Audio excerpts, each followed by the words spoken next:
The cathedral stood like a frozen fortress against the December night, its Gothic spires piercing the falling snow. Inside, 200 guests filled the pews, their breath forming small clouds in the candlelit air despite the roaring fireplaces. The ceremony had been planned for months, every detail approved by military protocol, every guest vetted by security. This was, after all, the wedding of Alara Thompson, only daughter of General Marcus Thompson, commander of the Northern Defense Coalition. White roses cascaded down the stone pillars. The bride wore her mother's dress, silk and lace that caught the candlelight like fresh snow. Her groom, Captain Daniel Porter, stood at the altar in his dress uniform, medals gleaming. Everything appeared perfect, a scene from a winter fairy tale. But 800 meters away, on the bell tower of the abandoned church across the frozen park, someone watched through a different lens. Aurora Hale steadied her breathing, her eye pressed against the scope of a custom rifle that had no official designation in any military inventory. The crosshairs moved slowly across the cathedral windows, cataloging every shadow, every movement. She had been in position for 6 hours, since before dawn, watching the setup, the arrivals, the careful choreography of a military wedding. The snow had been her ally, muffling sound, obscuring sightlines. Her white winter ghillie suit made her invisible against the stone and ice. Even her breath dispersed through a specialized mask that prevented the telltale fog that could betray a sniper's position. She shouldn't have been there. Officially, Aurora White Raven Hale had died 5 years ago in a training accident in the Arctic. The funeral had been closed casket, the file had been sealed, the legend had been buried. But Marcus Thompson knew the truth. He had been the one to help her disappear after the mission that broke her, after she lost her entire team, after the man she loved bled out in her arms while she held pressure on a wound that wouldn't stop bleeding. The general's message had reached her 3 days ago, delivered by a courier who knew only to leave a package at a specific GPS coordinate in the Alaskan wilderness. Inside, a single wedding invitation and a handwritten note. Protect her like you once protected your own team. I know what I'm asking. M.T. Aurora had burned the note immediately, had told herself she wouldn't come, had packed her gear anyway. Through the scope, she watched Alara smile at something her father whispered. The young woman had her mother's eyes, bright and determined. Sarah Thompson had died of cancer 3 years ago, never knowing that the mysterious woman who visited her hospital room once, claiming to be an old friend, was actually the sniper her husband had trusted with his life on 7 different operations. Aurora's finger rested alongside the trigger guard, never on the trigger itself. Not yet, maybe not ever. She was here as insurance, as the ghost in the machine, the backup plan that wouldn't be needed because every threat assessment showed this wedding was secure. But the general hadn't asked her here because he believed his own security teams. He'd asked because he knew something they didn't, and because he knew that if something went wrong, Aurora Hale was the only person in the world who could make it right. The priest raised his hands to begin the vows. Alara turned to face Daniel, her smile radiant in the candlelight. The guests rose as one. Aurora swept the scope across the perimeter one more time, a habit ingrained from 2,000 hours of Overwatch missions. Everything looked clear. Maybe the general's instincts had been wrong. Maybe she had made this journey for nothing. Then she saw it. A glint of metal in the tree line, 200 meters from the cathedral's east entrance. Then another, then 3 more. Her heart rate, trained to stay below 50 beats per minute in combat, kicked up to 60. She switched to thermal imaging. 12 heat signatures, moving in tactical formation, approaching from 3 directions. Professional spacing, military discipline. They wore thermal dispersing suits, which meant they knew they might be watched. Aurora's thumb flipped the safety selector to fire. Her breathing slowed to 4-second cycles. Inside the cathedral, the priest asked if anyone objected to the union. Outside, in the snow, 12 armed figures emerged from the darkness, and on the bell tower, a ghost prepared to remind the world why they called her White Raven.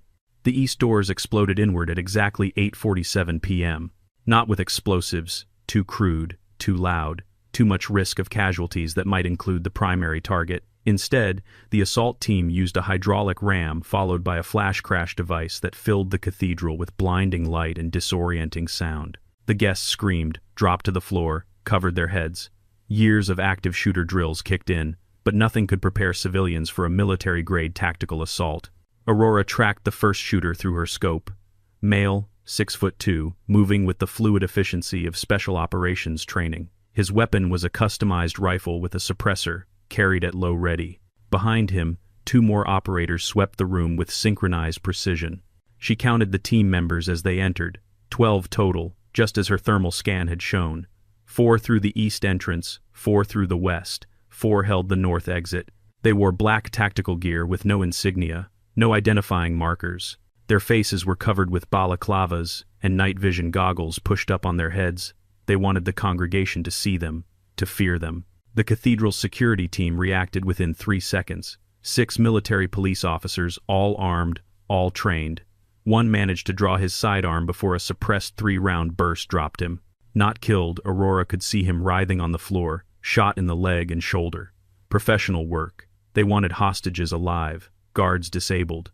Through her scope, Aurora tracked the assault leader. He moved differently from the others, with the absolute confidence of someone who had run operations in far more dangerous places than a Montana cathedral. He strode directly toward the altar where Alara stood frozen, her white dress stark against the chaos. Daniel tried to step in front of his bride. The assault leader swept him aside with a rifle butt to the stomach. The captain went down hard, gasping. General Thompson moved next, reaching for a concealed weapon that protocol said he should have, but security regulations said he couldn't have at his own daughter's wedding. The assault leader shot him. Aurora's finger moved to the trigger. Her crosshairs centered on the shooter's head. The wind was negligible at this range, maybe .2 mil value, an easy shot, one she had made 1,000 times. But Alara was 2 feet from the target, and 12 other shooters controlled the room. The assault leader pressed his weapon against Alara's temple. "General Marcus Thompson," he announced, his voice carrying over the sobbing guests. "You've been shot in the shoulder, painful but not fatal. You have approximately 4 minutes before you lose consciousness from blood loss. I suggest you spend that time wisely." The general pressed his hand against his shoulder, blood seeping between his fingers. His face was pale, but his eyes were sharp. "Who are you?" "We're ghosts from Phoenix Division, the unit you betrayed, the soldiers you abandoned." The leader grabbed Alara's arm, pulled her away from the altar. "We want the access codes to Phoenix Vault. You have 3 minutes and 30 seconds. Aurora processed the information through her tactical computer, the custom device built into her rifle stock that tracked wind, range, movement, and probability. Phoenix Division had been a black operations unit, officially dissolved 8 years ago after evidence of war crimes in Eastern Europe. Marcus Thompson had been the one to present that evidence, destroying the careers of 40 operators and sending their commander to military prison. She should have anticipated revenge, should have known that shutting down Phoenix wouldn't end with a trial. The assault team moved with practiced efficiency. 2 shooters deployed signal jammers, cutting off all cell and radio communication. Another pair fired smoke canisters toward the security team's positions, cold-burning compounds that created thick, white clouds. Within 30 seconds, the cathedral interior became a maze of obscured sight lines. Aurora lost visual on Alara. Her pulse jumped to 70. She forced it back down through controlled breathing. Panic was poison for a sniper. She switched to thermal imaging again, watching the heat signatures move. The assault team was extracting, taking Alara toward the north exit where their getaway vehicles would be waiting. She had perhaps 20 seconds before they disappeared into the forest. Through thermal, she tracked the assault leader. He was pulling Alara, her white-hot signature, struggling against his grip. The other operators formed a protective diamond around them, weapons scanning for threats. They had trained for counter-sniper tactics. They knew someone might be watching. But they didn't know Aurora Hale was the one watching. She adjusted her aim, leading the target by 3 feet to account for their movement speed. The door was 80 meters from the tree line, another 90 meters to where their vehicles would be staged. If they reached the forest, they'd have cover. If they reached the vehicles, they'd be gone. She had one chance. Her finger tightened on the trigger. The crosshairs settled on a spotlight mounted above the north exit. She exhaled halfway and squeezed. The suppressed shot made barely a whisper. 800 meters away, the spotlight exploded in a shower of sparks and glass. The assault team flinched, scattered their formation for just a moment. It wasn't enough for a killing shot, but it was enough to send a message. Someone was watching. Someone was hunting. The assault leader looked up, scanning the rooflines and towers. Aurora remained perfectly still, trusting her camouflage. After 5 seconds, he barked an order she couldn't hear, and the team regrouped, moving faster now, dragging Alara into the night. Aurora tracked them through thermal as they entered the forest. Her hands were shaking, not from cold, not from fear, from memory. From the last time she'd been in a situation like this, when speed mattered more than precision, when her team had needed her and she hadn't been fast enough, when Marcus Chen, the man who taught her to shoot, the man who kissed her before every mission, had died because her shot came 2 seconds too late. She closed her eyes, forced the memory down, opened them again. Below, in the cathedral, the remaining security teams were regrouping. Police sirens wailed in the distance, but they would arrive too late. The assault team had planned for response times, for backup, for everything except the possibility that a dead woman might be watching from a bell tower. Aurora broke down her rifle into 3 pieces with practiced efficiency. She had tracked them this far. Now she would hunt them. The general had asked her to protect his daughter like she'd once protected her team. This time, she wouldn't be 2 seconds late. 5 years, 2 months, and 17 days ago, Aurora Hale had been the most decorated sniper in American military history. Not that anyone could verify that her service record was classified at levels most generals would never see. But the operators who worked in the shadows knew. They whispered the stories during downtime, during training rotations, during the long nights waiting for targets who might never appear. 297 confirmed eliminations. Longest confirmed kill, 2,400 meters. Number of operations where her overwatch prevented American casualties, 38. Number of times she missed a shot, 0. They called her White Raven because she appeared only in winter operations, moving through snow and ice like a ghost bird, leaving nothing behind but dead enemies and saved lives. She had been 29 when Marcus Chen died.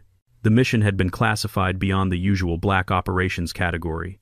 Someone in the Department of Defense had created a new designation just for their unit, Echo Phantom. 12 operators, the best from every Special Forces branch, tasked with impossible missions in impossible places. They'd been sent to a compound in the Ural Mountains where a terrorist cell was developing a biological weapon. The intelligence had been solid. The plan had been perfect. Aurora had established overwatch on a ridge 2,000 meters from the target, providing cover while her team infiltrated. But intelligence is never perfect. Plans never survive contact with the enemy. The compound had twice as many guards as reported. Reinforced concrete instead of wood. Underground tunnels that weren't on any blueprint. Her team had walked into a trap. Aurora had done everything right. She'd eliminated 17 targets in the first 3 minutes, buying her team time to retreat. She'd called in air support, provided covering fire, directed the extraction helicopter to the backup landing zone. But when Marcus Chen had been shot in the femoral artery while dragging a wounded teammate to cover, there was nothing her rifle could do. The medevac had been 7 minutes away. He'd bled out in 4. She'd held him while he died, whispering that she loved him, that he'd saved them all, that he was the best operator she'd ever known. His last words had been professional to the end. White Raven, still undefeated, still perfect. She'd finished the mission, had provided cover while the rest of her team extracted, had confirmed 17 kills and 0 friendly losses except for the one that mattered most. Then, she'd gone back to base, filed her after-action report, and requested immediate discharge. The military had refused. Operators of her caliber didn't just retire. They had protocols, procedures, debriefings that could take months. So, Aurora Hale had done what she did best. She disappeared. Marcus Thompson, who had commanded the unit that Echo Phantom reported to, had helped her. He'd understood that some wounds couldn't heal in a military structure. He'd arranged the training accident, the closed casket, the sealed file. He'd given her the one thing she needed, permission to stop being White Raven. She'd gone north, into Alaska's wilderness, had built a cabin 70 miles from the nearest town, had learned to live with silence, with solitude, with the knowledge that she would never again hold a rifle scope to her eye. For 5 years, she'd kept that promise to herself. Then Marcus Thompson's message had arrived, and Aurora had discovered that some promises could be broken for the right reasons. Now, moving through the Montana forest like water through ice, she followed the trail that 12 professional soldiers thought they'd hidden. But Aurora had trained some of those professionals. She knew their patterns, their procedures, their mistakes. They'd used a snow rake to hide their tracks near the cathedral. But a snow rake leaves its own signature if you know what to look for: patterns too uniform, compression too even.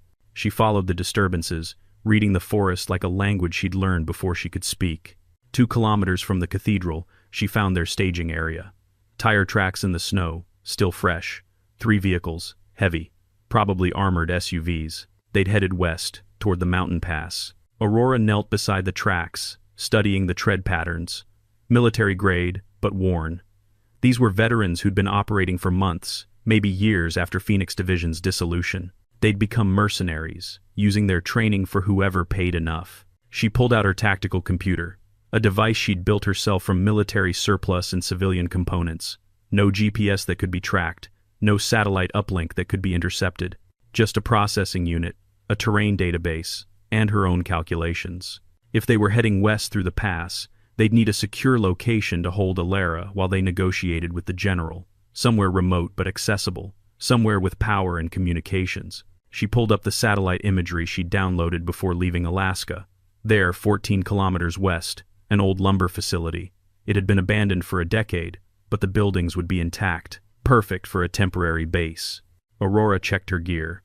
Rifle reassembled. 4 magazines, 30 rounds each. Sidearm with 2 magazines. Knife, medical kit, 5 protein bars and 2 liters of water. The snowsuit would keep her alive in the -15-degree night. She started moving.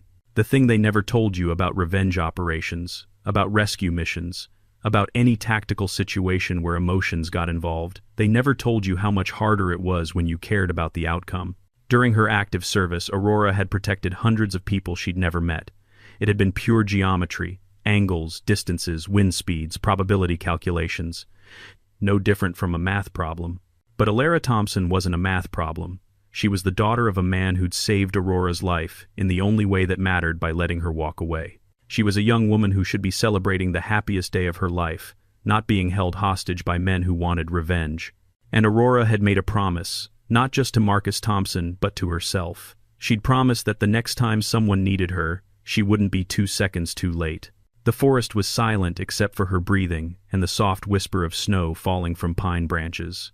Aurora moved like a wraith, covering ground faster than seemed possible for someone carrying 40 pounds of gear. She'd learned this kind of movement in Norway, training with Sami reindeer herders who could cross tundra without leaving tracks. Ahead, through the trees, she saw lights. The old lumber facility. She dropped prone in the snow and pulled out her spotting scope. 12 heat signatures inside the main building. One of them smaller, restrained. Alara.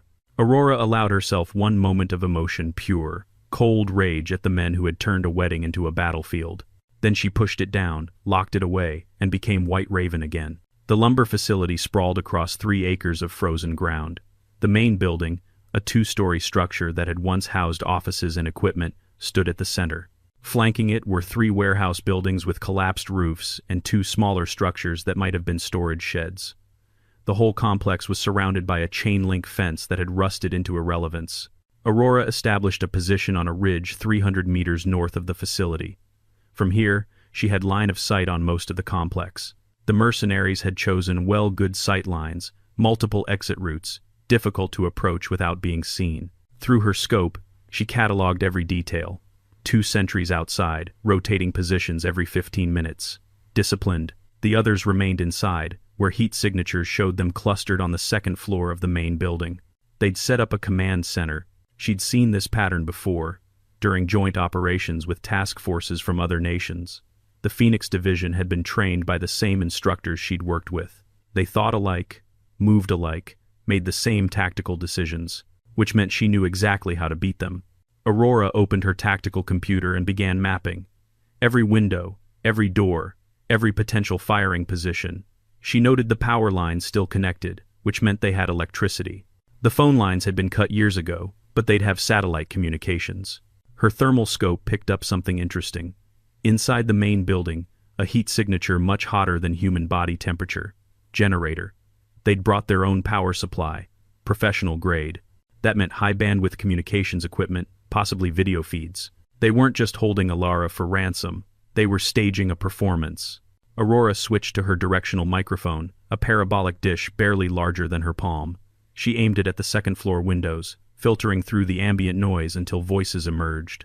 General's got 20 minutes to comply or we start sending pieces. Male voice, deep. The assault leader from the cathedral. Make sure the video feed is clean. I want him to see everything. Satellite uplink is stable. Different voice, younger. But we've got a problem. Local police have roadblocks set up within 30 kilometers. We'll need to move her before dawn. Then we move her. Once we have the codes, we eliminate the witnesses and disappear. Phoenix Vault contains enough classified intelligence to keep us comfortable for life. Aurora's jaw tightened. Phoenix Vault had been the blackest of black operations archives, containing details of every illegal operation Phoenix Division had conducted, war crimes evidence, torture documentation, illegal weapons transactions. Marcus Thompson had sealed it after the unit's dissolution, but he'd kept the access codes rather than destroying the data insurance against the criminals who might come seeking revenge. Now those same criminals wanted to weaponize that information, sell it to enemies, destroy careers and lives. She couldn't let that happen. Through the scope, she tracked the two sentries. They moved in a pattern. Sentry 1 would walk the perimeter, while Sentry 2 held position at the main entrance. Every 15 minutes they'd switch. Professional rotation, designed to prevent fatigue while maintaining constant coverage. But professionals develop habits, and habits create vulnerabilities. Sentry 1, a stocky man with a heavy parka, kept reaching for something in his left pocket, probably a lighter, smoker. He'd pause for 3 seconds every time he completed a circuit, standing in the same spot near the southeast corner where the fence met the tree line. Sentry 2 was more disciplined, but Aurora noticed he favored his right side, probably an old injury. His scans covered right to left, which meant he'd have a half-second delay if a threat emerged from his right side. She could eliminate both sentries within 6 seconds if she needed to, but that would alert the others, turn this into a direct assault. 12 trained operators in a defensive position against one sniper would be suicide, even for her. No, she needed to reduce their numbers quietly, separate them, make them believe they were hunting her when she was actually hurting them exactly where she wanted. Aurora checked her watch. 9:47 p.m. The general had been shot almost an hour ago. He'd be in surgery now, probably at the military hospital in Great Falls. The police would be organizing a response, probably bringing in FBI hostage negotiators and tactical teams. But those resources would take hours to organize, longer to deploy. Elara didn't have hours. Through the scope, Aurora saw movement inside the second-floor windows. Someone pushed Elara into view. She was bound to a chair but appeared unharmed.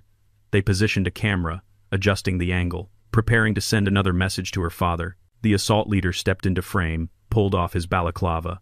Aurora's scope captured his face clearly. Thomas Garrett, former Master Sergeant, Phoenix Division's demolitions expert. She'd read his file during her research after Marcus Thompson's message arrived.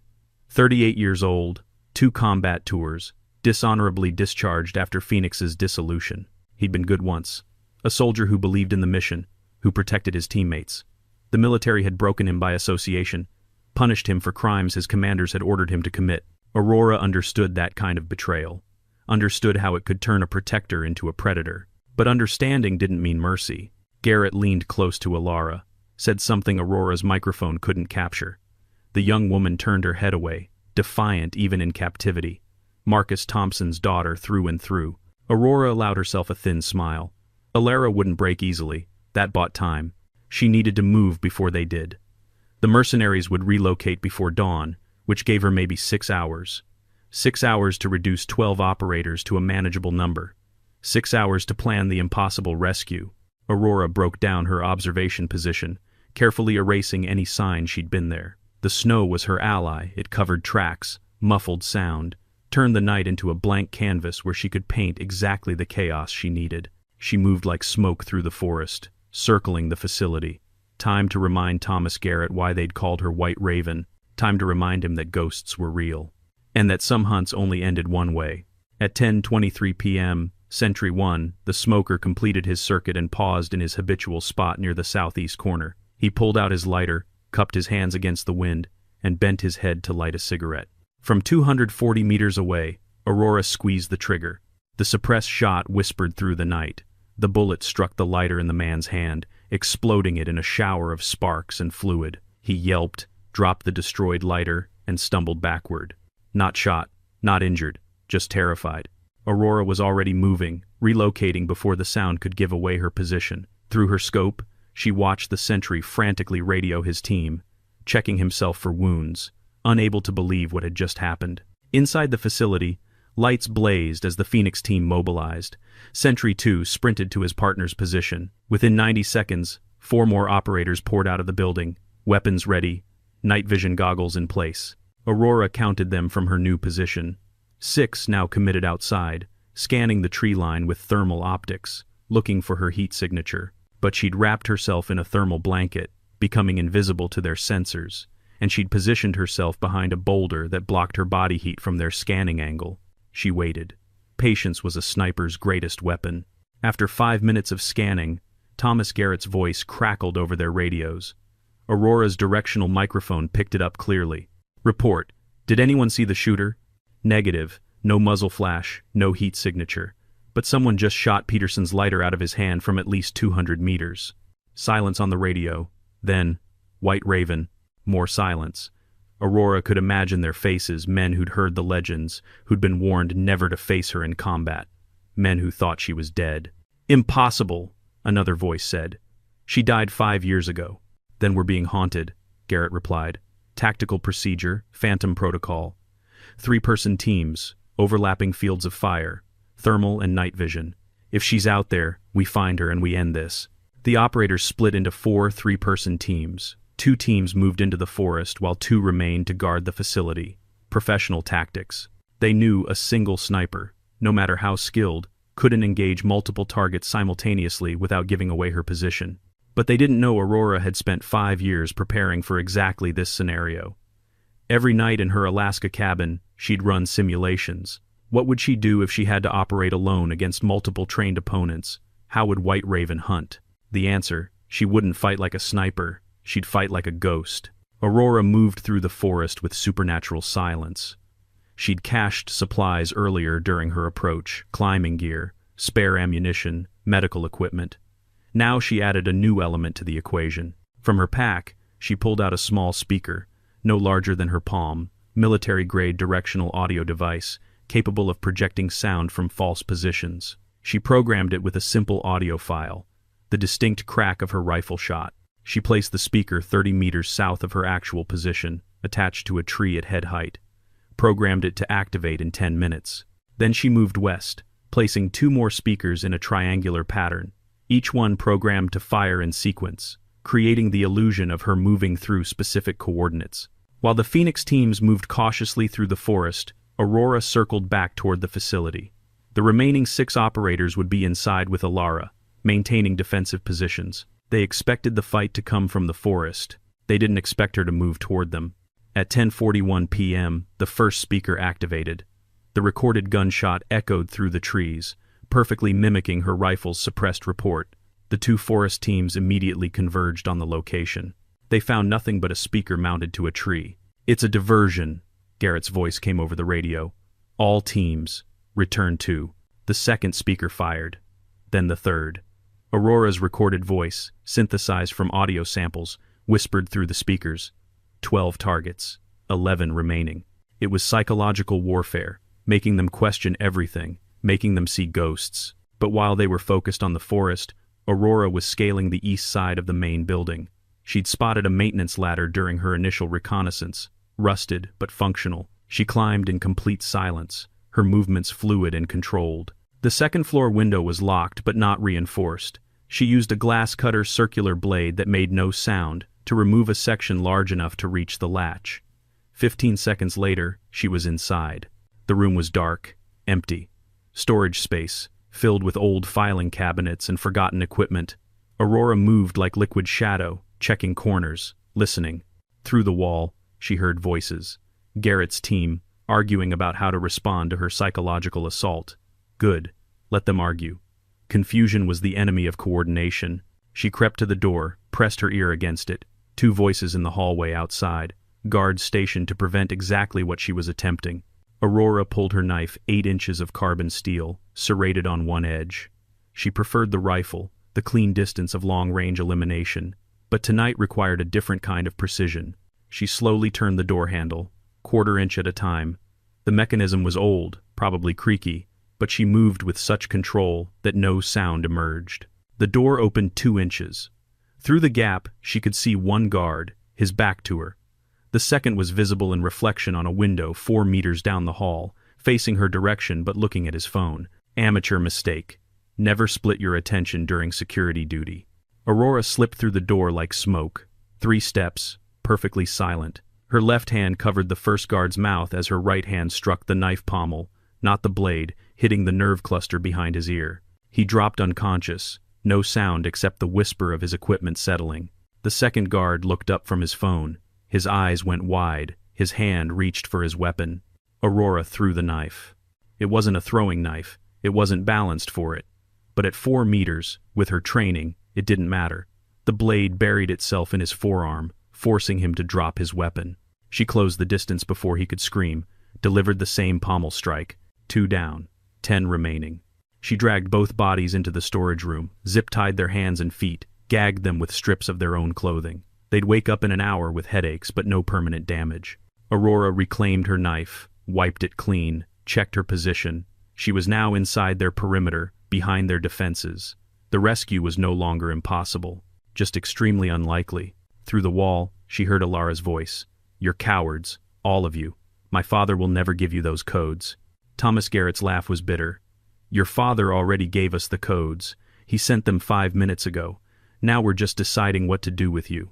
Aurora's blood went cold.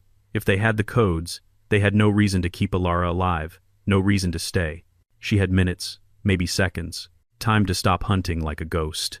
Time to fight like White Raven. The door to Alara's holding room wasn't locked. Why would it be? They had 8 armed operators inside, a hostage bound to a chair, and a perimeter they believed was secure. Aurora stood in the hallway, calculating angles. 8 against 1 in close quarters was suicide, but she'd done impossible things before. She pulled 3 objects from her vest, a flashbang, a smoke grenade, and what looked like a small metal disc. The disc was her own creation, an electromagnetic pulse device that would fry any electronics within 20 meters. It would also destroy her own equipment, but she wouldn't need technology for what came next. This would be brutal, personal, the kind of combat she'd avoided for 5 years because it brought back too many memories of holding Marcus Chen while he died. But Alara Thompson didn't have time for Aurora's trauma. She twisted the flashbang's primer, kicked the door open, and threw. The explosion was blinding, deafening. Before the sound finished echoing, she activated the EMP device and tossed it inside. Every light went dark, every radio died, every night vision goggle became useless weight. Aurora had closed her eyes before the flashbang detonated. Now, she opened them in the darkness, seeing shapes where others saw nothing. 5 years of living in Alaska's winter darkness had trained her eyes to function with almost no light. She moved through the door like a wolf into a sheep pen. The first operator was stumbling, hands over his ears from the flashbang. Aurora swept his legs, drove her knee into his solar plexus, struck the nerve cluster under his jaw. Down. The second managed to raise his weapon. She grabbed the barrel, redirected it as he fired. The suppressed shot went wild. She stripped the weapon, reversed it, used it like a club. Down. Third and fourth came together, better trained. They'd fought in darkness before. One tried to grab her while the other aimed where his partner held her. Aurora dropped under the grab, drove her palm into the third man's knee. The joint gave with a wet pop. His scream covered the sound of her rolling, coming up behind the fourth, delivering a knife strike to his thigh that dropped him but wouldn't kill. 4 down, 4 remaining, plus Thomas Garrett. "She's here!" someone shouted. "In the room!" Muzzle flashes lit the darkness like lightning. Bullets tore through air where Aurora had been half a second before. She was already moving, using the sound of their breathing, the smell of their fear, the small movements that betrayed position. The fifth operator tried to back toward the door. Aurora intercepted him, struck his throat not hard enough to crush his windpipe, just hard enough to paralyze his breathing for 10 seconds. He collapsed, gasping. A bullet grazed her shoulder. Pain, hot and sharp. She rolled behind an overturned desk. The 6th and 7th operators were coordinating, one suppressing while the other moved to flank. Professional tactics. They'd recovered from the shock. Aurora grabbed one of the fallen operator's weapons. Checked the magazine by touch, 12 rounds. She fired 3 shots at the ceiling, creating enough distraction to sprint across the room. The flanking operator never saw her coming. She hit him from the side, driving him into the wall. His weapon discharged, hitting his own partner. Not fatal, but the 7th man went down screaming. 3 seconds later, the 6th operator was unconscious from a chokehold. 8 down. The room was silent except for groaning and labored breathing. Aurora stood, weapon ready, scanning for the last target. Thomas Garrett.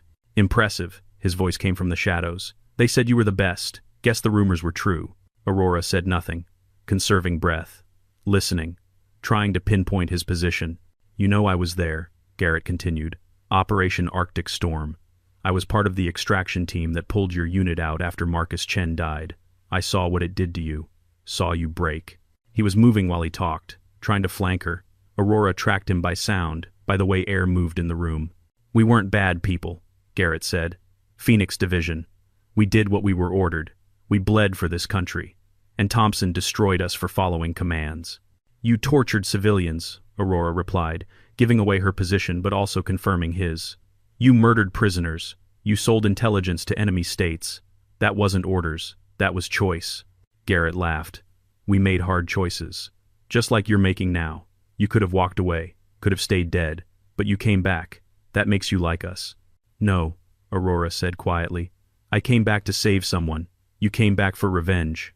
We're nothing alike. She moved as she spoke, sliding along the wall. Her shoulder throbbed where the bullet had grazed it, but the wound was superficial. She'd had worse. Ilara, she called out.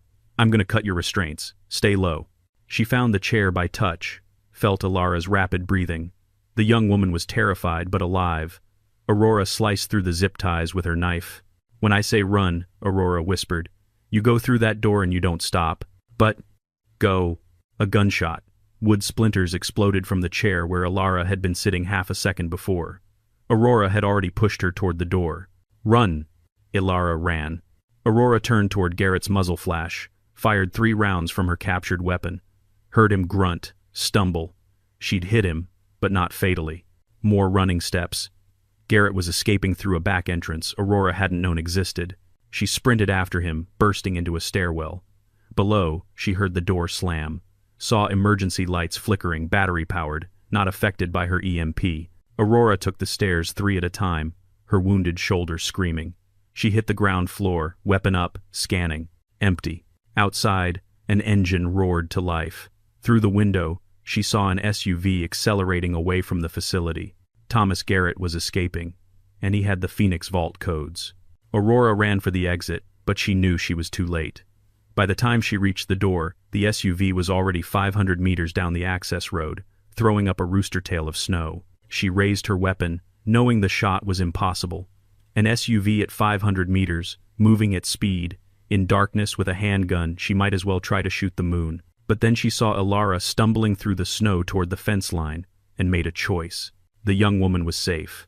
That was the mission. Garrett could wait. Aurora ran to Ilara, caught her as she stumbled. It's okay. You're safe now. Ilara stared at her, eyes wide with shock and adrenaline. Who are you? A friend of your father's. We need to move. The others will wake up soon, and police are coming. You're her, Ilara breathed. You're White Raven. Dad told me about you. He said you were a myth. Myths don't bleed, Aurora said, pressing a hand against her shoulder. Come on, we have to go. They disappeared into the forest together, leaving behind 8 unconscious operators in a facility that would soon be swarming with federal agents. But Thomas Garrett was still out there, with codes that could bring down governments, and Aurora knew this wasn't over. Not yet. Dawn was breaking over the mountains when Aurora and Ilara reached the road. The young woman was exhausted, traumatized, but alive. Aurora had called for extraction using a satellite phone she'd cached in the forest. Marcus Thompson's people would arrive within the hour, but Aurora wouldn't be there when they did. You're going after him, Ilara said. It wasn't a question. Aurora checked her rifle, loading a fresh magazine. He has information that will get people killed. I can't let him disappear. You're hurt, Ilara gestured to Aurora's shoulder, where blood had soaked through her jacket. I've had worse. Dad said you were the best sniper alive. He also said you swore you'd never fight again. Aurora paused, meeting the young woman's eyes. Your father saved my life by letting me walk away from war. The least I can do is make sure you get back to him safely. I am safe. You did that already. Ilara stepped closer. Now you're choosing to go back. Why? It was a good question. Aurora had asked herself the same thing during the long night of hunting. She could have grabbed Ilara and run, could have let the FBI handle Thomas Garrett, but she knew they wouldn't catch him. Garrett was too well trained, too experienced. He'd disappear into the global shadow economy of military contractors and mercenaries. He'd sell the Phoenix Vault intelligence to the highest bidder, and people would die. Operators whose identities were in those files. Sources who'd trusted American intelligence. Entire operations that would be compromised. Because I'm the only one who can stop him, Aurora said simply. She'd tracked his SUV from the lumber facility. He was heading west, toward the mountains. There was an airfield in Whitefish, 40 miles away. Private charters, no questions asked. If he reached it, he'd be gone. But the route there passed through Thompson Pass, a narrow canyon with limited sightlines. Sniper's paradise. Aurora had exactly one chance. She left Alara with her satellite phone and clear instructions. Stay hidden until extraction arrived. Don't tell anyone where Aurora went. The official story would be that a mysterious woman helped with the rescue but disappeared. White Raven would remain a myth. Then Aurora started running. 23 miles to Thompson Pass. She had maybe 2 hours before Garrett reached it. 23 miles through snow, carrying 40 pounds of gear, with a wounded shoulder. She ran anyway. The first 5 miles were through forest, following game trails she'd memorized from topographic maps.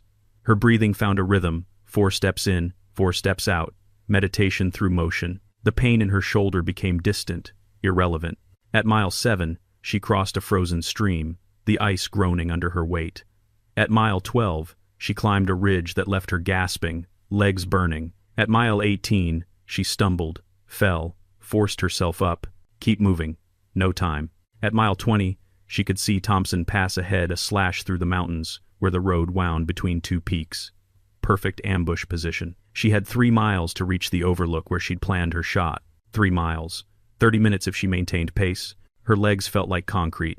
Her lungs burned. Blood loss from her shoulder was making her lightheaded, but she pushed harder, drawing on reserves she'd thought were empty. 25 years of training, 2,000 hours of combat, 297 lives taken to save thousands more. All of it came down to this. 1 mile left, 1 shot to make, 1 target who couldn't be allowed to escape. She reached the overlook with 7 minutes to spare. Her hands were shaking as she set up her rifle. Not from fear, from exhaustion, from blood loss, from the simple fact that her body had been pushed beyond any reasonable limit.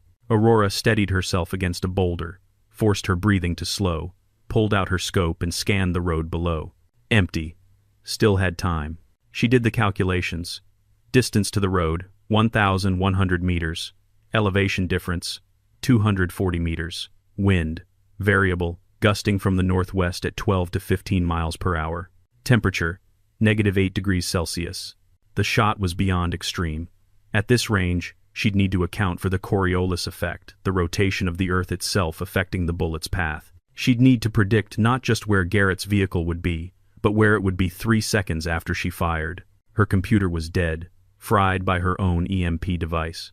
She'd have to do all calculations manually, using a ballistic chart she'd memorized years ago. Through the scope, she saw movement. Black SUV, accelerating through the pass. Thomas Garrett, running for freedom. Aurora chambered around, checked the wind flags, small pieces of cloth she'd placed on trees below to indicate wind direction, calculated the lead distance, made her adjustments. This was an impossible shot, but she'd made impossible shots before. Her finger settled on the trigger. She thought of Marcus Chen, teaching her to shoot when she was 22 years old, teaching her that confidence was just preparation plus commitment. She thought of every operator who'd trusted her Overwatch, every soldier who'd gone home because she'd been watching from the shadows. She thought of Alara Thompson, safe now because Aurora had chosen to come back. And she thought of Thomas Garrett, who'd betrayed everything a soldier should be, who chose revenge over honor, who would destroy lives to satisfy his own bitter anger. The SUV entered her firing window. She had 4 seconds before it passed into the canyon's dead zone, where trees would block any shot. 4 seconds to change the world. Aurora exhaled halfway. The crosshairs settled on a point 12 feet in front of the moving vehicle, adjusted for the bullet's 3-second flight time. Still perfect, she whispered. Marcus Chen's last words to her. She squeezed the trigger. The rifle bucked against her shoulder. The suppressed shot whispered across the canyon. Time seemed to stop as Aurora watched through the scope. The bullet flew true. 1,100 meters through variable wind, dropping, curving, affected by gravity and atmosphere, and the spin of the planet itself. It struck the SUV's front left tire, exactly as Aurora had intended. Not the driver she wouldn't kill if she could disable. The tire exploded. The vehicle swerved, left the road, crashed into a snowbank. Non-fatal, but effective. Aurora was already moving, sliding down the ridge toward the crash site.